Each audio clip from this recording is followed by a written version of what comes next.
moving on. Crackpots get offended. Senate Bill 350.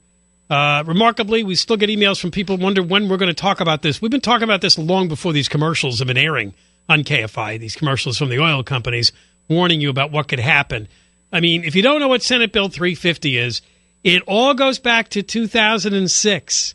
Arnold Schwarzenegger, Fabian Nunez, and the Global Warming Solutions Act that they got passed then. Now, years into the future, this brand of legislators, led by Jerry Brown and the Senate President Kevin DeLeon, Democrats, say, well, we've got to add on to that bill. We now need to carry out the details of the original bill, AB 32. That's what Senate Bill 350 and other bills propose to do, and the headline is they want to cut gas consumption, you and your car, by 50% by the year 2030. That's a remarkable, astonishing figure. Now, again, how 10% I could see. 50. How would they do that? Well, it would have to be extremely excessive taxation. There's some number out there that would get you to cut your gas purchases by 50%. Maybe it's $15 a gallon, $20 a gallon, whatever it is, that's what they would do. They would impose a crazy excessive tax to get you to stop. Or, conversely, they could just, and maybe this would be easier, just say, you know what? You can only buy 10 gallons a week. That's it. Here's a voucher. You get to trade this in at the service station. 10 gallons. That's all you get. They also would monitor how much you drive. They'll install devices that will report tax. Yeah, they'll report back how many miles you've gone, and then you'll have to pay an excessive tax on that. They'll do all these things, whatever gets them the most money, because ultimately it's a money grab, and it's powered by these fanatics, these obsessives who want to destroy middle-class suburban life. And they want to destroy everyone's middle-class suburban life. This is not Republican, Democrat. This is anybody who lives in the suburbs, drives a car, and has a lawn and a pool. I read today that the biggest migration out of Orange County is outward to Riverside and San Bernardino County because the cost of living is cheaper. The homes are cheaper. It increases your driving, though. Well, this is the sort of thing that the governor, who's a religious fanatic, wants to stop. And this is what Kevin DeLeon, who's simply a dirty, sleazy, maggot-infested politician, he wants to be the point man on this. And let's keep in mind, we're alone. California's been going down this road of, we're going to change the world by leading the charge on climate change rules and legislation. We're going to show everybody they're all going to follow us. Well, nobody has. 9 years later, nobody has a bill like the Global Warming Solutions Act of 2006. And now we got all this cap and trade stuff that goes with it. And now the next step is the Senate Bill 3. Nobody's following us. And what did I read dealing with California's global warming emissions? That during the period, I think it was 2010 to 2013, it went down 0.3%.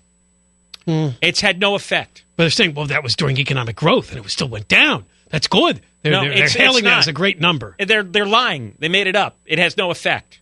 That's a rounding error. That means nothing. It's 0.3% sounds like a rounding error. The word insignificant doesn't even do justice to this. It's propaganda and nonsense. The first reason that they're imposing all this, it's a massive tax grab of billions of dollars. That's why you have all these global warming taxes, these gas tax. The second thing is Jerry Brown's sicko ideology, his sick obsession, and it does come from his religious beliefs that we're a nation that consumes too much and that we consume too many resources from the planet. So he has this religious belief about protecting God's planet from the humans who are ravaging it, which means we should stop drilling for oil and burning oil and gas. This is a deeply felt religious belief he has. And the Pope has a similar belief. That's right. He went to the Vatican to meet with the Pope and kiss his ring. You do not underestimate religious fanaticism. We see what goes on with radical Islam, right?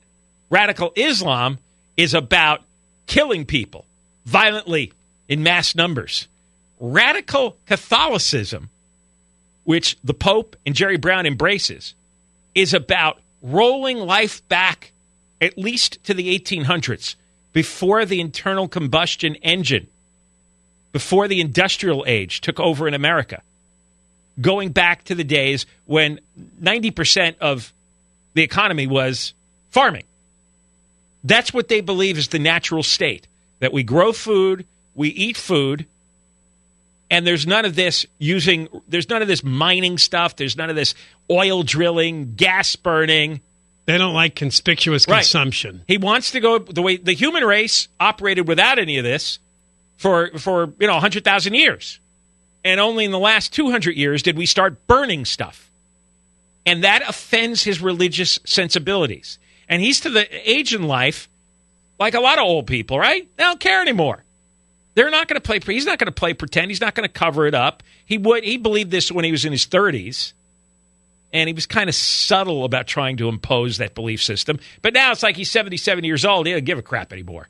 He's just outright going to declare war on the automobile and suburban life. Yeah. And he's got a great number 2 in Mary Nichols, who runs the California Air Resources Board. She has said explicitly that she wants to see the end of the internal combustion engine in automobiles. When we come back, we'll tell you where this is. It did pass the state Senate in June, but it's definitely running into some roadblocks in the Assembly. And why would that be? There's a lot of Democrats. Well, some of them have lined up. They have concerns about Senate Bill 350. We'll bring you the latest. John and Ken Show, KFI, and Shannon is News.